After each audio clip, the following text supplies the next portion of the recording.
This nice close combat footage, taken during the breaching of the Stalin Line in July of 1941, fits in nicely with part 6 of the series, which covers the SS Division Reich that was in the vicinity at that time. Using an original war diary from a platoon leader and other primary historical sources, we'll follow the unit up through the winter of 1941-42, when it was all but wiped out during Operation Typhoon and the final, desperate attempt to take Moscow. Our author, Kurt, was one of the few survivors.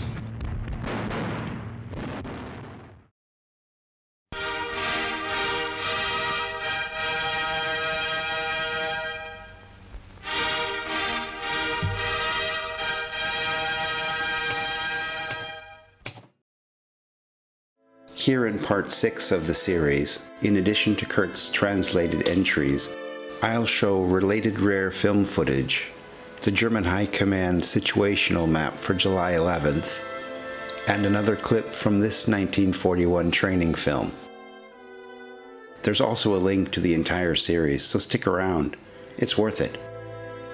This war diary is the highest quality original I've seen during my years working as a dealer. In contrast to the panzer divisions that had led the charge cutting through the Soviet lines, and the non-motorized infantry that was largely responsible for wearing down the huge pockets of trapped Soviet forces, SS Division Reich, to this point, had spent most of its time pursuing the enemy and had seen comparatively little action. The taking of Hill 215 on July 10th, that was covered in part 5 of this series, had been the exception. Kurt continues, 11. Juli 1941, July 11th, 1941.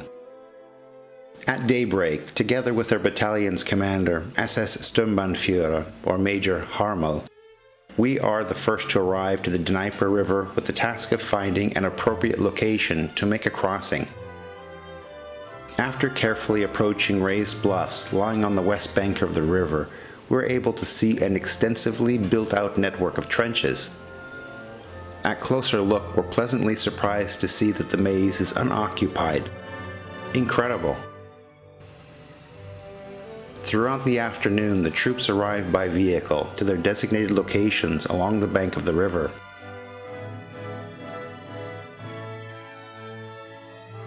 With their vehicles parked out in the open, unmolested by the enemy, they're able to eat lunch at ease. In the meantime, pioneers are busy preparing the crossing by setting up the inflatable rafts and assault boats.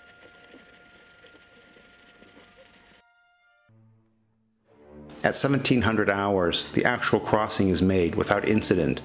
Not a single shot is fired. It was actually during the river crossing that Kurt's regimental commander, Oberführer or Colonel Kepler, received orders from a special courier. He was instructed to immediately hand over control of the regiment and to head to Führer headquarters in Rastenberg, East Prussia, where he would take over control of the SS Totenkopf division. That division's commander, Theodor Eicke, had just been wounded. By the time Regiment der Führer, Kurt's regiment, reached the other side of the river in their inflatable rafts, they would have a new regimental commander, and that would be Sturmbannführer, or Major, Kumm. Kurt continues. A few Soviet Ratas appear in the sky, but they are quickly chased away, managing only to throw out some propaganda leaflets, which boldly state that the only German soldiers that will cross the Dnieper River will be dead Germans. We continue with our advance and reach a hill. On the far side of the hill is a small forested area, and we finally come into contact with weak resistance, which is quickly broken.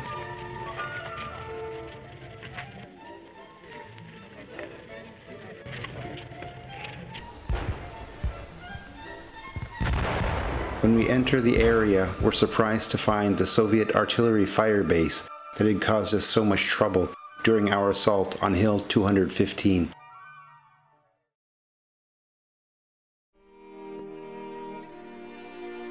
With only light enemy contact, we are able to move quickly forwards.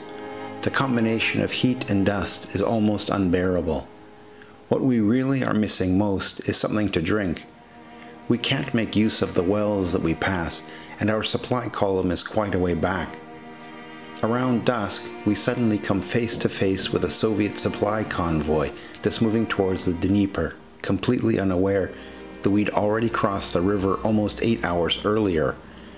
Along with trucks that are packed with food supplies is a mobile medical unit and even a number of tanks.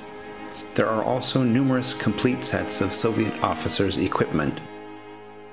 With a few men, I am first to reach the Soviet column and quickly take possession of a Soviet officer's truck for our company, which just happens to be towing a field kitchen.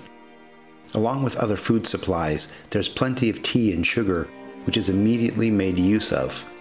That evening we park the truck on the side of the road and post rotating guards all night to make sure that none of the precious supplies disappear. Tea is made the entire night.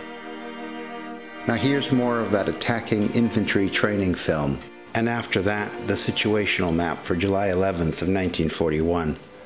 Thanks for watching.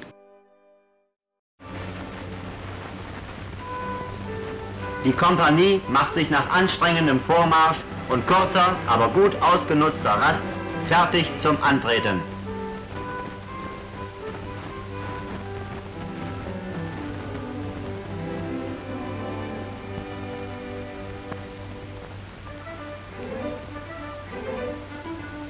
Rasch noch eine Zigarette.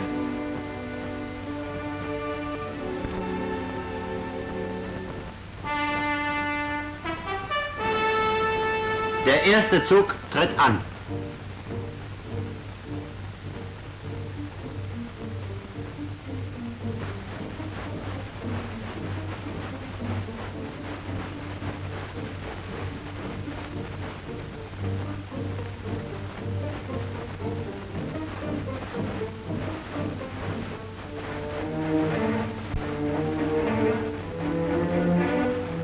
Der Kompaniechef mit seinen Meldern.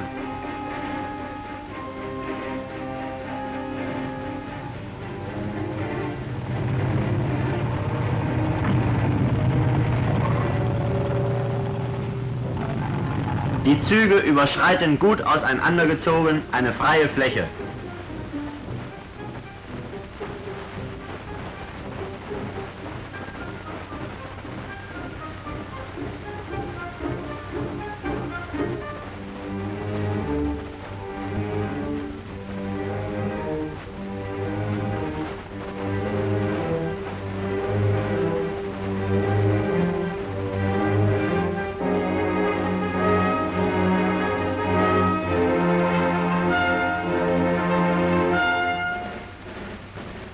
Pack werden mit Hilfe von Infanteristen im Mannschaftszug nach vorn gebracht.